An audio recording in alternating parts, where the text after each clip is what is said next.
भक्ति में दो चीजें हैं, गांठ मार लो आज। हम तो कहें दिल के किसी कोने में लिख लो। भक्ति में दो बातें एक साथ नहीं हो सकती।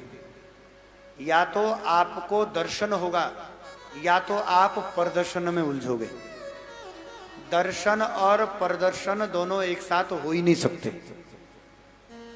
या तो आपको दर्शन हो सकता है या तो आप प्रदर्शन कर लो। आप चाहो कि हम प्रदर्शन भी करें और हमें भगवान का दर्शन भी होगा, यह संभव है। या तो दर्शन ही होता है या प्रदर्शन ही होता है। और भैया प्रदर्शन तब तक चलता है जब तक अनुभूति नहीं हुई हो। प्रदर्शन तब तक चलता है जब तक दर्शन नहीं होता। एक बार दर्शन हो जाए ना, एक बार अपने प्रियतम से मिलना हो जाए, एक बार भगवान कृपा करके अपनी अनुभूति करवा दें, तो ये सारे प्रदर्शन छूट जाते हैं। ये प्रदर्शन कब चलता है? जब अंदर कुछ नहीं है। तभी तो दिखाते हैं कि हम भक्त हैं, हम भी भोले बाबा के भक्त हैं। ये प्रदर्शन तब तक चलता है जब तक दर्शन नहीं होते। जिस समय महादेव कृपा करते हैं ना भैया, ये प्रदर्शन छूट जाते हैं। फिर आप दिखाओगे थोड़ी कि हम भक्त हैं, आप जाओगे प्रेम से और अपना जल श्रद्धा पूर्वक गंगा जी से प्रार्थना करके। और आप अच्छा एक चीज और विचार करो, जिनकी जटा में गंगा रहती है उनको आप चढ़ा क्या सकते हो? सूरज को दीपक जैसे दिखाने जैसी बात ही तो है। पर कांवड़ लाना ये श्रद्धा का विषय है। अन्यथा शंकर जी को जल चढ़ाकर कौन सा हम लोगों ने बहुत बड़ा काम कर दिया। जटा में ही गंगाएं निरंतर निरंतर बहती है। गंगा तरंग रमणीय जटा कलापम गौरी निरंतर विभूषित वाम भाग। जिनकी जटाओं में निरंतर गंगा खेलती है, अब उनको एक लोटा जल चढ़ा करके प्रभु हमने तो आप पर एहसान कर दिया। नहीं भैया, कांवड़ श्रद्धा का विषय है, आस्था का विषय है। बड़ी पूर्ण श्रद्धा लेकर दिखाना नहीं है। मौन हो जाओ, चलते फिरते केवल अपने इष्ट का नाम जपो।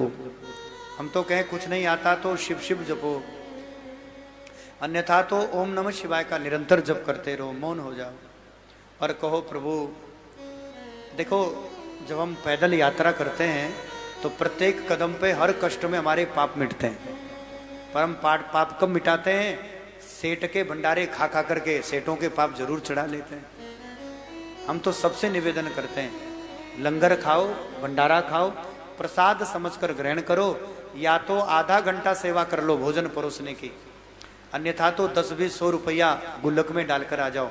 मुफ्त का मत खाकर आ जाओ, उसी को सेवा कहती है। पर मुफ्त का खाते खाते हमें ऐसी आदत हो गई है कि धीरे धीरे हम धर्म ही भूल गए।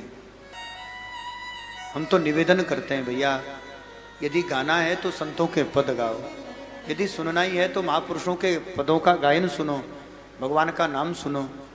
आज भजनों के नाम पर भी जो अश्लीलता लगभग परोसी ही जा रही है, और धीरे धीरे तो इन पर भी अंकुश होना चाहिए। और सबसे बड़ा विरोध अगर करना है तो वर्तमान में कथाओं में, कीर्तनों में, जागरणों में जो भगवान की झांकियां निकाल निकाल कर हम जो भगवान का अपमान और अपराध करते हैं, मैं तो निवेदन करूंगा आप सब भी झांकियों का विरोध करना शुरू कर दो। झांकी निकालते हैं और एक डीजे पर गीत चलाकर वो काली नाचती है और फिर खप्पर लेकर घर घर में सबके मुंह के आगे मांगती है। अरे जगत जननी है वो, जगदम्बा है, पराम्बा है, आदि शक्ति है, वो भगवती ललिताम्बा है। और उसको हम नचाते हैं कीर्तनों में, डीजे पर भजन चला करके। इतना सस्ता कर दिया आपने उसको। ललिता सहस्त्र नाम, ध्यान से सुनो कान खोलकर, भगवती के प्रति श्रद्धा है आप लोगों की। ललिता सहस्त्र नाम के 32वें श्लोक में भगवती का एक नाम है, वहां पर लिखा है करांगुलई नख उत्पन्न नारायण दशोकृति। जिनके कर की उंगली के नख से नारायण के 10 अवतार तक प्रकट हो जाते हैं। अब विचार करो विशुद्ध ऊर्जा कैसी होगी।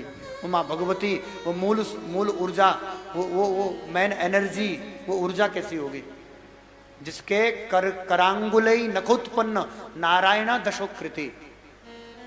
कर के हाथ की उंगली के नख से नारायण के 10 अवतार प्रकट हो जाएं। आप विचार करो वो मूल शक्ति कैसी होगी, वो भगवती पराम्बा कैसी होगी। और काली का वेश बना करके वो डीजों पर हम नचाते हैं, भगवान की झांकियां बना बनाकर हम परमात्मा का अपमान करते फिरते हैं।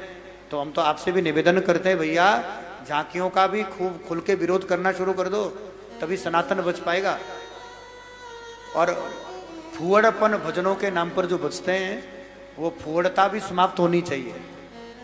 ऐसे भजन में किसी शब्द का प्रयोग नहीं होना चाहिए जिसके कारण हमारे देवी देवता, हमारी जिनके प्रति श्रद्धा है, उनका कोई अपमान हो। अच्छा मैं एक ही, बहुत सारे ऐसे भजन हैं जहां ये दिखाया गया है कि पार्वती शंकर से कहती मैं तो तेरे भांग और घोट घोट के आ रही।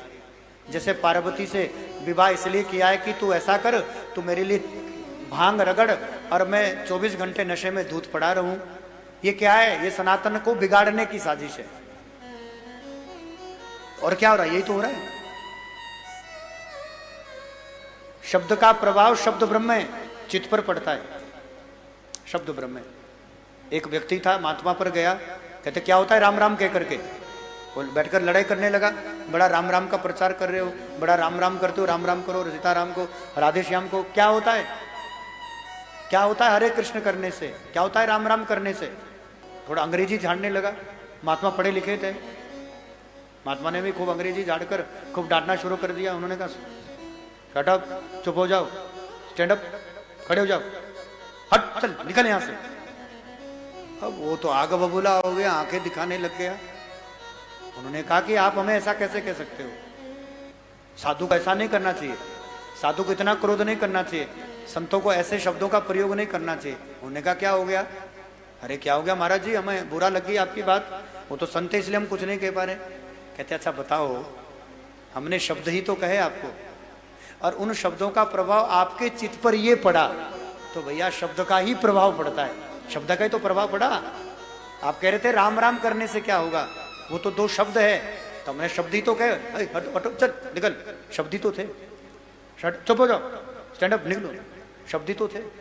तो शब्द का प्रभाव चित्त पर ऐसे पड़ता है। आप विचार करो ये दो शब्द का प्रभाव आप पर क्या पड़ा, तो राम कहने का शब्द, राम शब्द का प्रभाव आपके चित्त पर क्या पड़ेगा।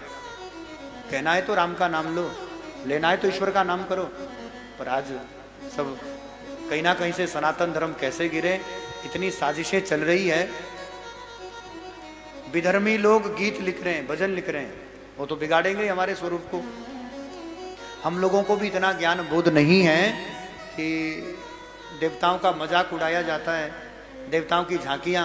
तो भैया हम आपसे ये भी निवेदन करते हैं, अगर करना ही है तो संतों के पद गाओ, प्रार्थनाएं गाओ, नहीं तो नाम, भगवान के नाम का कीर्तन करो। नाम नाम संकीर्तनम यस्या, अंतिम श्लोक है कि भगवान का नाम ही कीर्तन करो। आप हमारे संत वाणी चैनल को सब्सक्राइब करें, वीडियो को लाइक करें, शेयर करें और हाँ, बेल आइकन पर क्लिक करना बिल्कुल ना भूलें, ताकि हमारी किसी भी वीडियो की सूचना सबसे पहले आपको मिले।